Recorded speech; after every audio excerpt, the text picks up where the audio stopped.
Halo, selamat pagi, selamat siang, maupun selamat datang mahasiswa semua. Assalamualaikum warahmatullahi wabarakatuh. Salam sejahtera untuk kita semua. Om Swastiastu, Namo Buddhaya, salam kebajikan. Nah, ketemu lagi dalam mata kuliah Sosiologi Gender di pertemuan keempat ya untuk minggu ini, memasuki pertemuan keempat atau minggu keempat. Gimana kabarnya teman-teman di minggu keempat ini? Semoga tetap selalu sehat, tetap semangat ya untuk menjalani pembelajaran daring. Nah, teman-teman sekalian, kemarin di minggu ketiga kita sudah melaksanakan perkuliahan menggunakan virtual conference. Teman-teman sudah membahas mengenai bagaimana kemudian relasi gender gitu ya, berkaitan juga kemarin sudah membahas mengenai berbagai materi. Misalnya kemarin kita bahas mengenai gender dan pembangunan masyarakat ya, kita berbicara mengenai women in development dan berbicara juga mengenai gender and development gitu ya. Nah, semoga teman-teman bisa paham apa yang kemudian kemarin kita sampaikan dan kita diskusikan secara bersama-sama sehingga kita bisa kemudian beranjak kepada pertemuan keempat hari ini. Nah, pertemuan keempat kita akan membahas mengenai struktur masyarakat dan gender. Nah, teman-teman, ini sebenarnya masih sangat berelasi atau berkaitan dengan materi berkaitan dengan analisis dan analisis kajian gender yang kemarin kita bahas dan kemudian melalui proses perkuliahan menggunakan BISMAT ini masih kemudian berkaitan juga. Nah, apa itu kemudian bagaimana kemudian struktur masyarakat yang ada itu sangat berpengaruh terhadap relasi dan hubungan gender di dalam sebuah masyarakat gitu ya. Nah, kita lihat secara bersama-sama. Nanti teman-teman bisa kemudian menyampaikan pertanyaan setelah menyaksikan perkuliahan ini, kemudian bisa drop pertanyaan di forum diskusi maupun forum chat yang sudah saya sediakan di media BISMAT gitu ya. Nah, kita akan lihat apa sih struktur masyarakat dan gender yang ini sebenarnya berkaitan dengan bagaimana kemudian relasi-relasi dan hubungan-hubungan gender di hari ini itu sangat dipengaruhi oleh struktur masyarakat yang ada di dalamnya gitu ya. Struktur masyarakat yang ada di dalamnya seperti kemudian berkaitan dengan apa? Institusi atau sebuah lembaga, berkaitan dengan aturan, berkaitan dengan budaya patriarki yang ada, itu sangat berpengaruh terhadap pembentukan relasi gender yang ada di masyarakat. Itu juga yang kemudian akan mempengaruhi bagaimana kemudian kita semua itu doing gender. Gitu. Kita ternyata semua kemudian melanggengkan adanya praktik-praktik gender, di mana praktik gender berarti berkaitan dengan apa? Pelekatan atau penyematan identitas yang ada di dalam sebuah individu atau ada di dalam individu gitu. Dia akan menjadi laki-laki, dia akan menjadi perempuan, misalnya apa yang harus dilakukan dan tidak boleh dilakukan gitu. Itu berkaitan dengan struktur yang kemudian ada di dalam lingkungan masyarakat di mana kita tinggal. Nah, dalam konteks struktur masyarakat dan gender ini, salah satu budaya atau struktur masyarakat yang paling berperan adalah berkaitan dengan budaya patriarki yang kemudian memberikan perbedaan hak dan kewajiban antara perempuan dan laki-laki. Di mana kemudian secara umum budaya patriarki adalah memberikan privilege kepada laki-laki atau memberikan hak istimewa kepada laki-laki yang kemudian lebih dianggap tinggi atau lebih dianggap dominan daripada perempuan. Itu masalahnya. Sehingga kemudian dengan adanya budaya patriarki ini menjadi beberapa sebuah fenomena gitu. Misalnya dengan adanya budaya patriarki ini menjadi sebuah akar ketimpangan adanya gender. Kemudian menjadi sumber ketidakadilan bagi perempuan. Sebenarnya di sini tidak hanya perempuan tetapi juga laki-laki menjadi sumber ketidakadilan.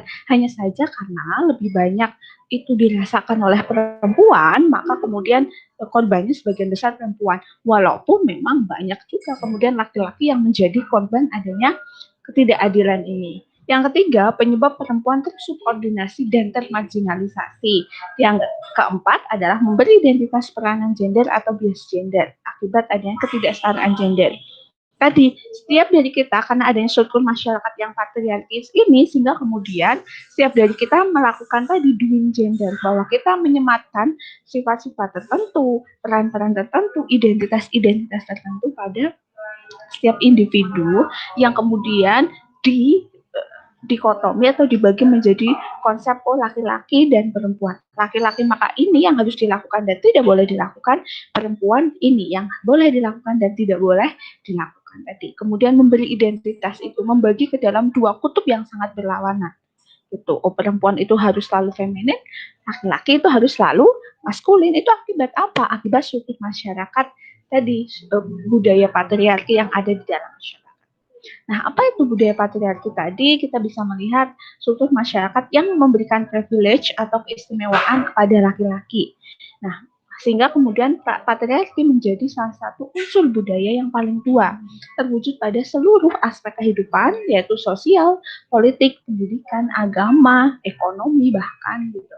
Itu menjadi salah satu institusi atau lembaga yang kemudian melanggengkan adanya budaya patriarki tadi, melanggengkan adanya dominasi-dominasi dari satu peran terhadap peran yang lain, gitu ya. Sehingga ternyata dalam konsep budaya patriarki ini juga bukan hanya kemudian laki-laki yang punya privilege dalam hal lain, misalnya perempuan juga punya privilege. Dalam patriarki tidak hanya perempuan yang kemudian tersubordinasi, tapi juga laki-laki ternyata tersubordinasi. Nah, dalam proses perkembangannya, ternyata budaya patriarki ini terbagi ke dalam 3 tahap atau perkembangan patriarki ini terbagi menjadi 3 tahap. Yaitu pada era masyarakat nomaden, pada era pertanian tradisional, dan pada era kapitalisme. Nah, setiap tahapan perkembangan patriarki ini kemudian menjadi misalnya semacam titik balik atau ciri khas dari budaya patriarki itu yang berkembang di dalam masyarakat. Nah, kita lihat yang pertama, misalnya berkaitan dengan era masyarakat nomaden, di mana era masyarakat ini merupakan eranya prasejarah, gitu ya. Jadi, ketika kemudian masyarakat belum mengenal pemukiman, mata pencahariannya hanyalah berburu dan meramu, gitu ya, sehingga kemudian di situ tidak ada dalam hal ini masyarakat tidak terbagi di dalam hubungan kepemilikan atas sumber-sumber produksi. Kenapa? Karena semua kemudian punya peran, semua punya peran gitu ya. Misalnya, oh di dalam masyarakat itu berburu dan meramu, misalnya laki-lakinya berburu, kemudian perempuannya juga meramu, sama gitu. Oh sama-sama misalnya sedang ada atau membuka wilayah, membuka lahan di satu tempat, maka semuanya kemudian berperan. Kenapa? Karena di situ juga nggak ada hak milik, sehingga kemudian nggak ada yang lebih dihargai dan dihormati. Paling biasanya karena era masyarakat nomaden itu lebih banyak ada di dalam masyarakat prasejarah, biasanya mereka ada dalam satu kumpulan-kumpulan di mana ada satu kepala suku atau ketua suku, dan itu juga tujuannya ada sebagai pemimpin misalnya. Nah, di situ kemudian belum terjadi pembagian hak milik, sehingga relasinya secara umum antara laki-laki dan perempuan itu cenderung setara karena belum ada hak milik. Kemudian hubungan produksi setara tadi karena masing-masing punya peran, hubungan produknya setara, jadi tidak ada yang laki-laki dianggap lebih dominan karena misalnya menguasai bidang-bidang tertentu, tidak, karena semuanya setara, sama-sama kemudian berperan dalam proses tadi berburu dan meramu, membuka lahan, kemudian memanfaatkan hasil ke lahan itu, misalnya hasil pertanian, perkebunan di lahan itu, kemudian setelah habis, dianggap habis, maka kemudian beralih ke lahan-lahan yang terusnya. Nah, sehingga kemudian hubungannya masih cenderung setara. Kemudian setelah itu adalah era pertanian gitu ya. Setelah itu adalah era pertanian, di mana kemudian di era pertanian itu, terutama di sini era pertanian tradisional, masyarakat sudah kemudian berubah sistemnya dari yang tadinya nomaden menjadi menetap. Karena di sini menetap, maka masyarakat harus kemudian membuka pemukiman. Jadi ada dua konsep. Yang pertama, masyarakat kemudian membuka pemukiman untuk ditinggali, dan yang kedua dia juga membuka lahan secara menetap gitu. Jadi ketika dia menentukan satu wilayah untuk dijadikan sebagai lahannya atau wilayahnya, maka kemudian di situ ada pembagian wilayah. Yang pertama ada wilayah untuk kemudian melakukan cocok tanam atau melakukan proses-proses pertanian gitu ya. Nah, sebelahnya di daerah situ, tidak jauh dari situ, kemudian dibuka lahan pemukiman gitu. Sehingga kemudian setelah adanya lahan pemukiman dan lahan pertanian dibagi menjadi dua, maka perannya juga dibagi menjadi dua. oh yang laki-laki bertanggung jawab atas lahan pertanian, perempuan bertanggung jawab atas lahan pemukiman, karena di pemukiman kemudian perempuan diberikan tanggung jawab untuk kemudian memberi apa ya me, menyimpan gitu hartanya atau kemudian juga mengasuh anak-anaknya. Sehingga setelah kemudian memasuk dalam era pertanian tradisional, kemudian sudah muncul hak atau konsep-konsep kepemilikan, yaitu laki-laki menguasai tanah tadi, lahan pertanian terutama. Kemudian selanjutnya perempuan menguasai lahan pemukiman. Di sini sudah kemudian mulai terjadi perbedaan akses terhadap sumber daya produksi, karena ya laki-laki yang menguasai lahan pertanian itu kan dia punya hasil dari sumber produksi itu. Dia yang menguasai, dia yang punya akses dari alat produksi berupa tanah itu tadi ya, pertanian itu. Dengan perempuan yang bertanggung jawab atas lahan pemukiman itu sifatnya hanya menerima apa yang kemudian dihasilkan di pertanian gitu, menerima hasilnya sesuai dengan apa yang diberikan oleh laki-laki. Sehingga dalam era pertanian tradisional ini sudah kemudian mulai muncul hak-hak kepemilikan, mulai muncul konsep-konsep kepemilikan. Ini juga kemudian berlanjut pada bagaimana relasi antara laki-laki dan perempuan. Kenapa? Karena mereka sudah punya perbedaan akses terhadap sumber daya produksi, dalam hal ini adalah tanah atau lahan pertanian. Nah, selanjutnya kemudian era kapitalisme. Nah, era kapitalisme ini menjadi era yang dianggap itu disebut sebagai anak kandung dari patriarki ini. Kenapa? Karena kapitalisme kemudian banyak mengembangkan nilai-nilai patriarki menjadi lebih apa ya, istilahnya lebih radikal gitu, di mana kemudian kapitalis itu dianggap sebagai ideologi yang sangat eksploratif, yang sangat apa namanya egois gitu misalnya, dan lain sebagainya. Sehingga patriarki itu dianggap menemukan tools baru melalui cara berpikir kapitalis yang eksploratif tadi dan agresif. Kapitalis kan seperti itu, dia kemudian selalu berusaha untuk mengembangkan modalnya, mengembangkan usahanya tanpa melihat misalnya apakah itu manusiawi atau tidak. Sehingga tadi kapitalis dianggap kemudian punya alat baru untuk mengembangkan konsep-konsep atau ideologi patriarki. Nah, privilege dan definisi laki-laki dan perempuan ditentukan oleh kepentingan kapitalis. Jadi kalau yang dulu itu identitasnya sebatas laki-laki seperti ini dan perempuan seperti ini, di era kapitalis kemudian identitas atau privilege itu kemudian menemukan tools baru atau menemukan identitas baru. Misalnya gini, dulu konsep kecantikan itu yang perempuan yang harus cantik, yang lembut, yang wangi, yang putih gitu ya, yang bersih, itu adalah konsep feminitas gitu ya. Tapi setelah adanya konsep kapitalisme di mana kemudian banyak muncul transnational corporation yang mengembangkan usaha-usaha misalnya kecantikan, misalnya ada Unilever dan sebagainya, kemudian menganggap bahwa tidak hanya perempuan nih yang bisa kemudian dijadikan pasar atau sasaran untuk mengembangkan kapitalismenya, tapi juga kemudian laki-laki perlu.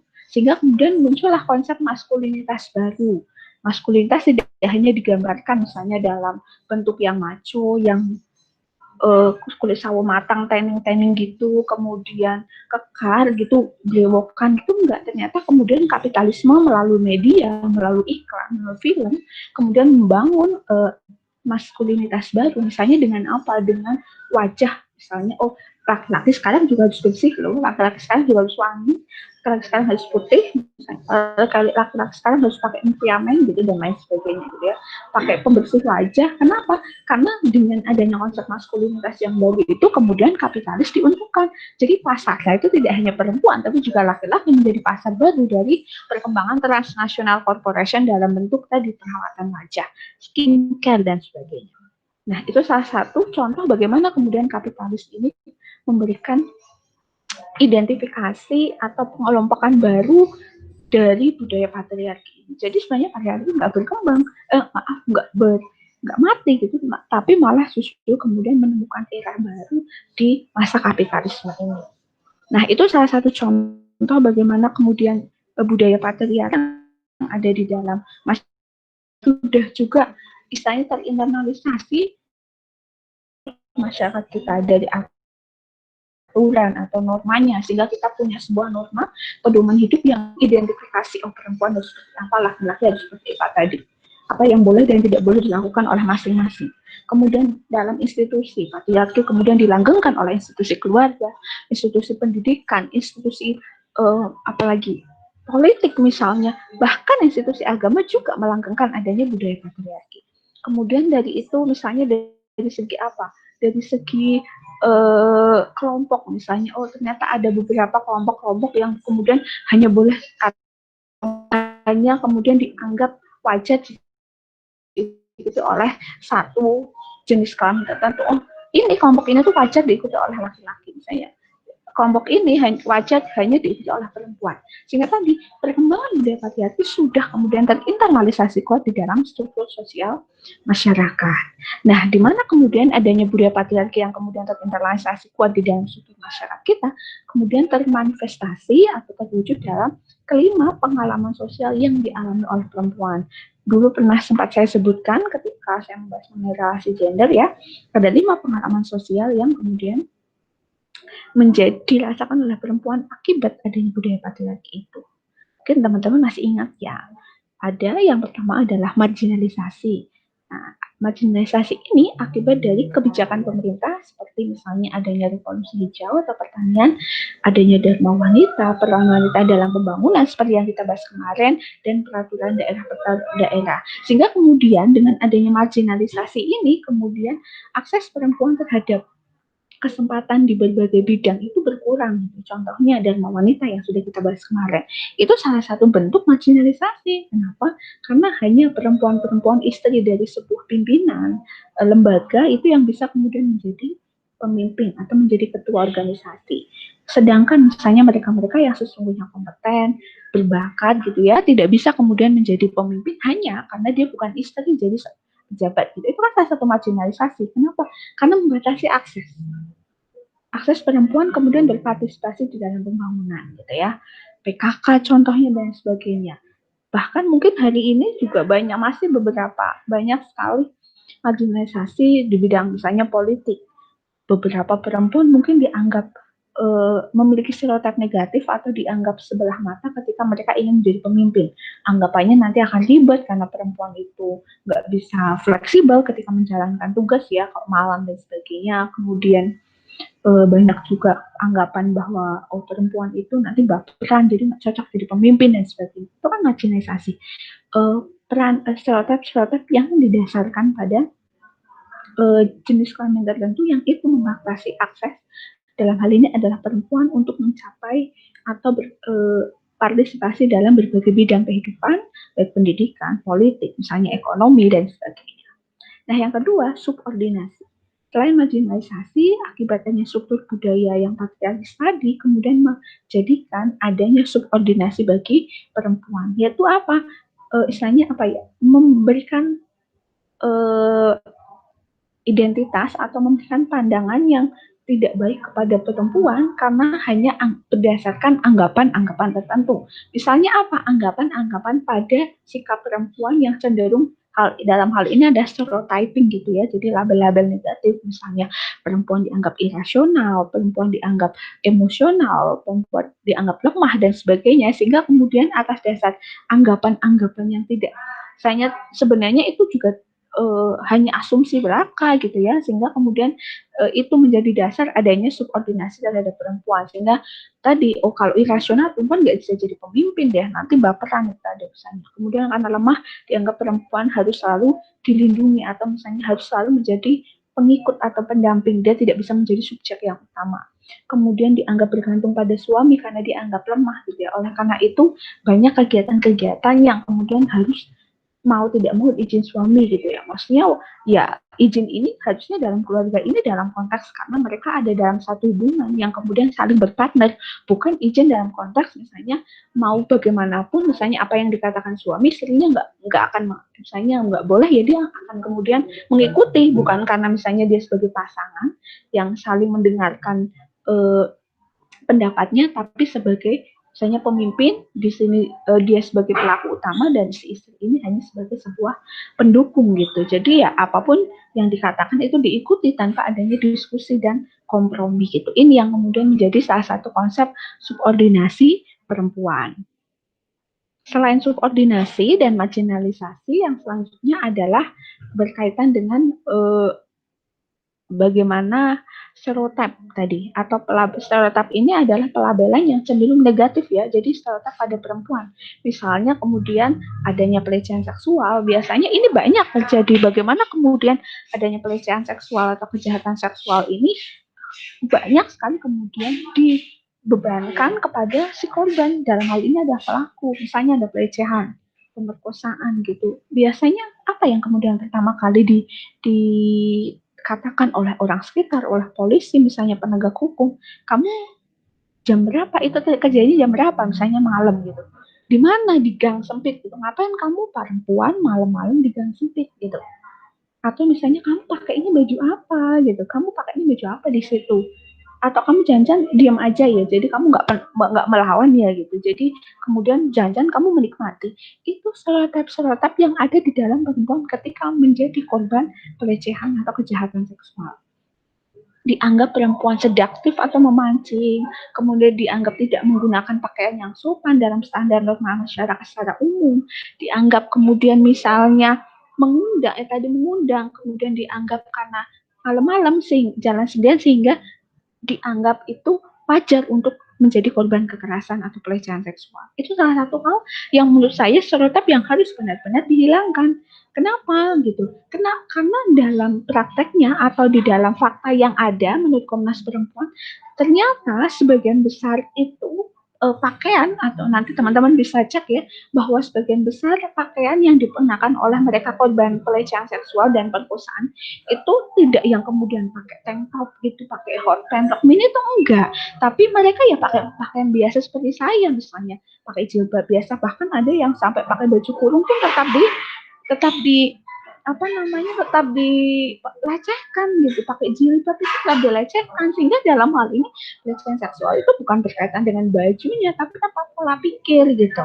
Misalnya malam-malam jalan sendirian ya, kalau misalnya perempuan itu dia harus menjadi apa namanya, pencari nafkah utama di keluarganya, dia misalnya bekerja sebagai perawat yang shift malam atau penjaga toko yang shift malam, dia dengan berjalan malam-malam sendirian itu bukan kemudian melegalisasi atau mewajarkan pelecehan seksual, tidak seperti itu gitu. Kenapa? Karena dalam budaya patriarki yang ada dalam struktur sosial masyarakat kita selalu menganggap bahwa atau selalu mengatur perempuan itu harus menggunakan pakaian seperti ini. Oh, perempuan itu harus berperilaku seperti ini. Tapi tidak pernah kemudian mengatur laki-laki, pikiran laki-laki tidak boleh melecehkan, pikiran laki-laki tidak boleh melakukan perkosaan. Itu yang kemudian salah. Jadi selalu mengatur perempuan ini harus seperti ini, harus seperti ini, tanpa kemudian mengatur bagaimana harusnya cara atau pola pikir laki-laki sebagai, dalam hal ini misalnya sebagai bisa menjadi pelaku gitu ya. Harusnya pemikiran laki-laki itu ya yang nggak menganggap orang lain itu misalnya objek, sehingga bisa kemudian dengan mudah untuk melakukan pelecehan, dan misalnya pemerkosaan, bagaimanapun pakaiannya, bagaimanapun dia malam-malam jalan sendirian, itu nggak ada hubungannya, atau nggak merupakan legalisasi bagi setiap orang untuk melakukan pelecehan, nggak ada. Nah, tapi ternyata itu yang ada di dalam struktur sosial masyarakat, stereotip itu, bahwa perempuan itu selalu kemudian diidentikan dengan pihak yang menggoda, pihak yang kemudian melakukan sedaktif gitu ya, menggoda. Oh, kamu pasti menggoda, jadi kemudian dilakukan pelecehan karena dia terundang. Jadi pikirannya adalah kita yang mengundang, kemudian sehingga wajar dia melakukan pelecehan gitu. Atau kemudian biasanya misalnya ada contoh perkosaan, misalnya seorang suami memperkosa ponakannya karena tidak dilayani istrinya selama 3 bulan gitu misalnya. Nah, itu kan salah contoh bagaimana kemudian dalam berita itu misalnya yang menjadi fokus itu bukan kegiatan atau bukan perilaku pelecehan seksual atau perkosaannya itu, tapi lebih kepada istrinya nggak melayani selama 3 bulan sehingga wajar suaminya mencari pelampiasan lain itu. Nah, pola pikir seperti itu yang kemudian memberikan stereotip rendah bagi perempuan, yang kemudian menganggap akhirnya perempuan itu ya selalu menjadi walaupun dia korban tapi dia selalu kemudian disalahkan gitu, ada istilahnya ya victim blaming gitu. Apalagi kemudian itu ketika itu dibawa ke kantor polisi. Oh, kenapa kamu nggak teriak ketika misalnya dilecehkan? Kenapa kamu diperkosa nggak teriak gitu. Ya gimana mau teriak, kita shock banget gitu kan, shock banget. Gimana mau teriak gitu, padahal secara psikologis juga otak kita itu mengalami apa yang disebut sebagai amigdala, kayak freeze gitu. Jadi saking takutnya, saking kagetnya, kita sampai nggak bisa teriak, sampai nggak bisa ngapa-ngapain, itu saking takutnya. Jadi otak kita nge-freeze.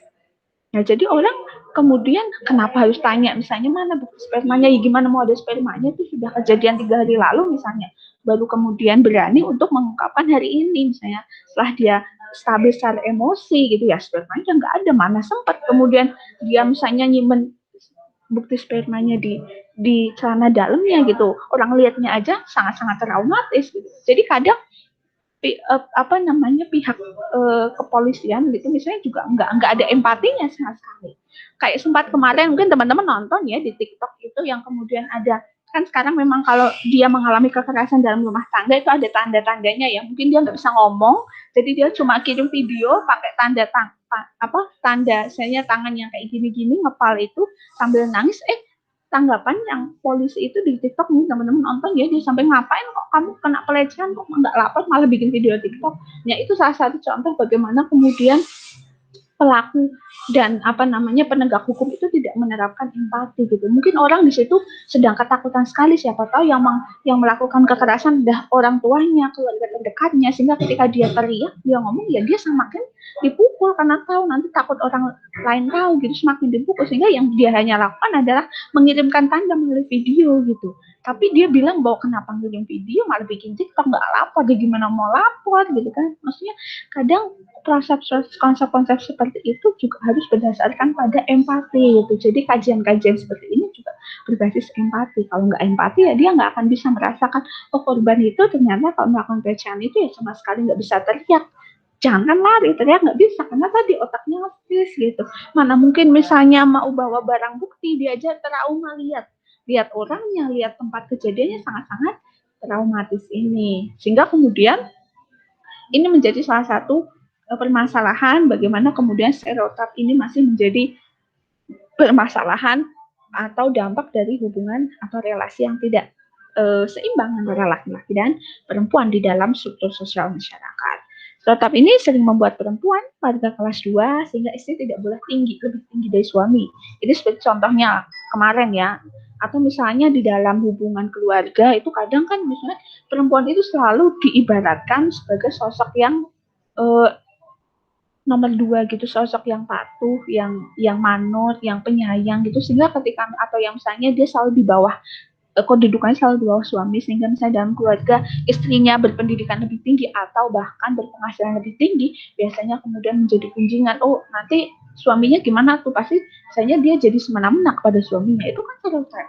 Nah, kenapa kalau memang misalnya dalam keluarga penghasilan istrinya lebih banyak kan nggak apa-apa, karena di situ kan kerjasama. Mana yang misalnya rezekinya memang lebih berlebih, misalnya di bidang penghasilan itu, bukan berarti kemudian dia bisa seenaknya gitu. Tapi stereotip itu di mana perempuan harus selalu nomor 2, sehingga ketika dia penghasilannya lebih tinggi atau pendidikannya lebih tinggi dianggap mengancam pride atau misalnya mengancam apa, rasa kebanggaan dari laki-laki yang selalu posisinya di atas gitu, jadi merasa terancam. Contoh misalnya dalam hubungan gitu ya, perempuannya pendidikannya lebih tinggi, kadang kemudian laki-laki juga merasa insecure, padahal misalnya perempuannya ya biasa aja, nggak apa-apa gitu, sama-sama, tapi laki-lakinya merasa secure. Kenapa? Karena tadi peran laki-laki itu selalu di atas perempuan, sehingga ketika ada dalam kondisi perempuan misalnya lebih tinggi dari laki-laki itu, dia selalu merasa terancam atau tadi insecure tadi. Nah, selain stereotip, kemudian selanjutnya adalah berkaitan dengan kekerasan tadi atau violence, adalah serangan terhadap fisik maupun integrasi mental psikologis seseorang. Kekerasan gender disebabkan oleh ketidaksetaraan kekuatan yang ada dalam masyarakat yang bias gender tadi, sehingga dalam hal ini kekerasan juga tidak hanya kekerasan fisik, tapi juga secara emosional, secara psikologis, bahkan seksual gitu ya. Contohnya kekerasan emosional apa? Misalnya selalu mengemukakan misalnya bahwa kekerasan psikologis, misalnya dia selalu ngomong bahwa kamu itu misalnya ada 2 orang misalnya ada dalam hubungan yang toxic ya, atau toxic relationship, tapi kemudian si ceweknya putus gitu, minta putus, tapi cowoknya nggak pernah mau. Misalnya, kamu kalau mau putus sama aku nggak ada yang mau sama kamu tuh kayak gini tuh kamu harusnya beruntung karena aku mau sama kamu, jadi kalau kamu putus sama aku, kamu nggak ada yang mau sama kamu gitu. Itu salah satu contoh kekerasan psikologis. Jadi kemudian menyasar bagaimana self esteem atau rasa kepercayaan diri dari individu itu, sehingga perempuan itu merasa bahwa oh jadi aku nggak apa-apa ya ada di dalam hubungan yang toksik atau hubungan yang racun. Kenapa? Karena ya yang mau sama saya hanya dia. Kalau saya putus nggak ada yang mau. Padahal maksudnya nggak seperti itu gitu ya.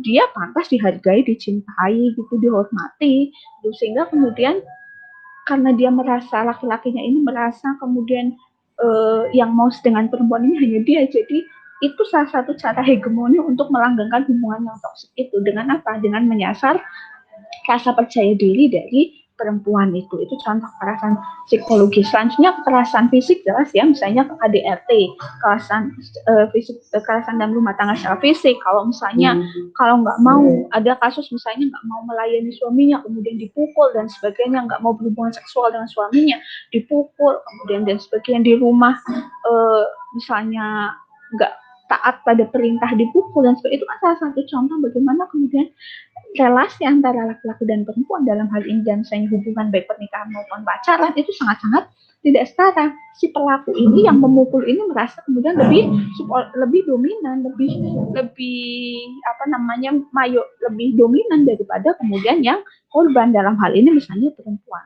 Nah, padahal dalam hubungan romansa entah itu pernikahan maupun pacaran ini kan harusnya kan saling ya, hubungannya setara atau egaliter gitu. Jadi apapun alasannya, apapun kesalahannya, tidak dibenarkan adanya kekerasan, entah fisik, seksual, emosional gitu ya, karena ya diskusi gitu. Jadi bukan hanya misalnya laki-laki dan perempuan, karena ya dalam beberapa kasus juga perempuan menjadi pelaku, sehingga dalam konteks ini tidak hanya laki-laki dan perempuan, tapi bagaimana kemudian hubungan itu dibentuk secara egaliter gitu, atau secara setara gitu ya.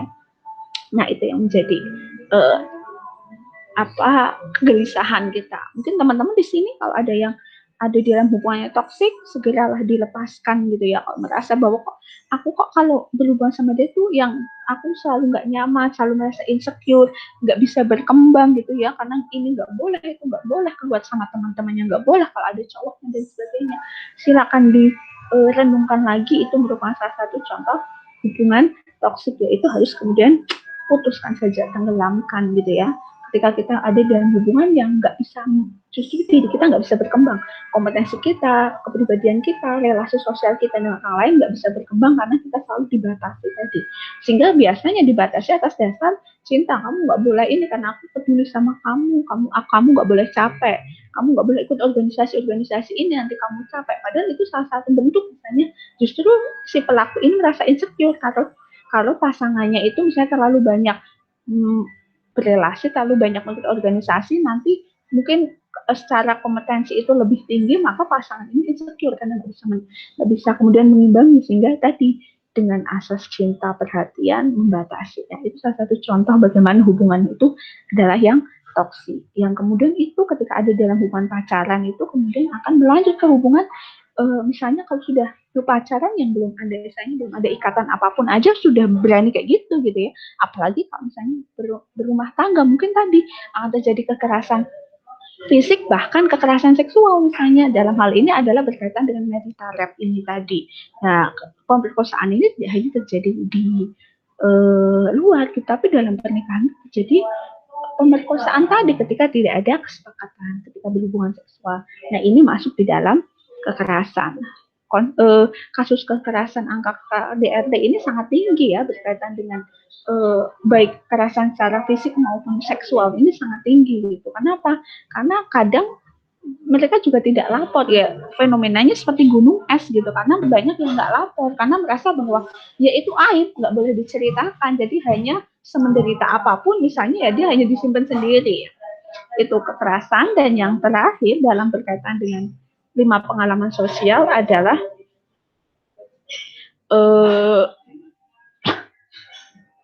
bentuk kejahatan yang bisa dikategorikan tadi pemerkosaan ya sudah, tindakan fisik dalam rumah tangga, genital mutilation, ini juga salah satu fenomena yang harus kemudian dikritisi bersama dengan adanya genital mutilation atau female genital mutilation. Jadi sunat perempuan dianggap banyak mungkin ya di beberapa daerah, misalnya di Jawa Barat, di Sumatera itu masih ada beberapa yang melakukan, masyarakat budayanya yang melakukan genital mutilation itu atau penyunatan terhadap anak perempuan. Ini salah satu kekerasan loh. Kemudian dengan misalnya anak harus dipotong klitorisnya, dianggap itu sebagai satu cara untuk mengerem atau meredam hasrat seksual dari perempuan. Tapi ini merupakan kekerasan. Kenapa? Karena itu kan bagian yang sangat sensitif, sehingga kemudian ketika itu apalagi banyak dilakukan oleh dukun-dukun, itu sangat berpotensi menyebabkan penyakit, menyebabkan pendarahan dan sebagainya. Sehingga ini masuk di dalam contoh kekerasan. Pelacuran, misalnya prostitusi, banyak sekali ya. Misalnya berkaitan dengan human trafficking, berkaitan dengan bagaimana kemudian anak-anak itu dijual untuk dijadikan sebagai budak seks, kemudian pelacuran dan sebagainya gitu.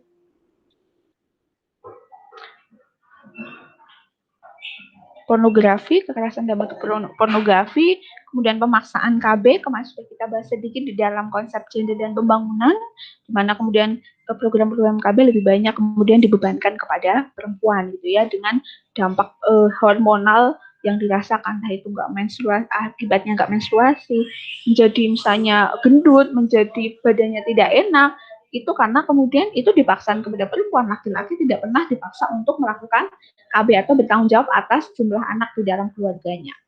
Gitu. Pornografi juga misalnya dengan gambar-gambar gitu, jadi menyebarkan gambar tanpa seizin dan sebagainya, apalagi di era media seperti ini atau era digital seperti ini, kekerasan dalam bentuk pornografi sangat-sangat banyak. Atau misalnya kekerasan seksual yang berbasis media, kita ada yang komen-komen, misalnya komen-komen berkaitan dengan misalnya payudaranya besar gitu, atau misalnya nggak hanya laki-laki pelakunya, tapi juga perempuan menjadi pelaku. Kemarin contohnya misalnya ketika ada pangeran dari Brunei itu naik kuda yang sempat hits, itu namanya siapa pangeran itu, kemudian banyak komen-komen perempuan, misalnya rahimku hangat, rahimku berkedut, wah ini jadi kudanya, ini dipeluk. Itu salah satu contoh bagaimana kekerasan tadi, pelecehan seksual terjadi juga di media, bahkan dengan sangat mudah. Jadi selain perempuan sebagai korbannya, laki-laki juga menjadi korban tadi contohnya. Jadi pelakunya juga perempuan juga banyak menjadi pelaku gitu kan. Bahkan perempuan kepada perempuan, misalnya komen, wah dadanya rata kayak gitu, kayak triplek, itu kan contoh misalnya pelecehan. Body shaming yang kemudian mengarah pada pelecehan gitu misalnya. Itu salah satu contoh. Lelucon jorok tadi misalnya, kadang kita menganggap itu biasa, tapi sebenarnya itu masuk dalam kategori catcalling ketika menyasar pada lelucon-lelucon yang kemudian menyasar pada ketidaknyamanan dari si korban gitu, misalnya misalnya berkaitan dengan semok amat misalnya, wah payudaranya besar tadi misalnya, dan lain sebagainya. Dan juga biasanya ini banyak terjadi di media sosial, komen-komen media sosial, dan dianggap sebagai hal yang wajar atau joke saja, padahal itu mengarah pada catcalling dan pelecehan seksual secara verbal gitu ya. Nah, yang kelima tadi berkaitan dengan 5 pengalaman sosial perempuan berkaitan dengan beban kerja. Yang dalam hal ini adalah beban kerja ganda perempuan. Jadi ketika perempuan sudah kemudian terbuka kesempatannya di bidang publik, sudah bisa mengakses pekerjaan-pekerjaan di bidang publik, ternyata itu tidak membuat dia merdeka sepenuhnya. Kenapa? Karena ketika dia bisa mengakses pekerjaan-pekerjaan publik, masih kemudian dibebani atau diberikan tanggung jawab sepenuhnya kepada bidang-bidang domestik gitu. Sehingga ya beban kerjanya ganda gitu. Contohnya gini, dalam sebuah rumah tangga kemudian suami istrinya kerja. Yang dimana kemudian dalam konsep tradisional laki-laki mencari nafkah utama, maka itu sudah dibantu oleh istrinya yang sama-sama kerja sehingga pendapatannya double. Tapi ketika yang tanggung jawab untuk mengurus rumah tangga tetap istrinya gitu misalnya. Istrinya tetap harus masak, harus mandiin anak setiap pagi, harus nyuci, harus nyapu, membersihkan rumah dan sebagainya. Sedangkan laki-lakinya tidak mendapat tanggung jawab akan itu. Sehingga kan ini menjadikan perempuan punya beban kerja yang ganda tadi, di ranah publik juga iya, di ranah domestik masih kemudian dibebankan secara utuh, tidak ada pembagian kerja. Nah, ini juga memunculkan adanya diskriminasi yang ada di dalam perempuan. Jadi ternyata ketika kemudian perempuan bisa mengakses bidang publik tidak menjadikan dia setara sepenuhnya dengan laki-laki. Kenapa? Karena masih kemudian punya beban di bidang domestik yang tidak pernah kemudian dibagi atau bekerjasama dengan suaminya atau laki-lakinya. Itu. Nah, bila wanita bekerja di bidang publik, mereka tidak boleh meninggalkan kewajiban rumah tangga sehingga mereka punya beban ganda tadi. Pekerjaan domestik dianggap lebih rendah dari pekerjaan publik yang dianggap tidak produktif, sehingga tadi kemudian kalau perempuan di rumah dianggapnya tidak bekerja gitu, padahal sama-sama kerja gitu. Hanya saja kalau di rumah itu tidak diberikan tidak ada kompensasi berupa gaji gitu daripada misalnya kerja di bidang publik. Itu. Nah, itu berkaitan dengan struktur sosial masyarakat yang kemudian nantinya teman-teman bisa kaitkan tadi dengan budaya patriarki dan 5 pengalaman sosial yang dialami oleh perempuan yang itu berkaitan dengan bagaimana ketidaksetaraan relasi antara laki-laki dan perempuan di bidang publik maupun domestik. Nah, semoga teman-teman bisa paham apa yang tadi dijelaskan. Apabila nanti ada pertanyaan, silakan di-drop di forum diskusi maupun forum chat yang akan saya sediakan. Terima kasih sudah menyaksikan. Semoga paham.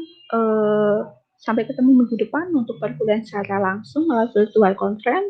Tetap semangat, jaga kesehatan. Selamat pagi, selamat siang, maupun selamat petang.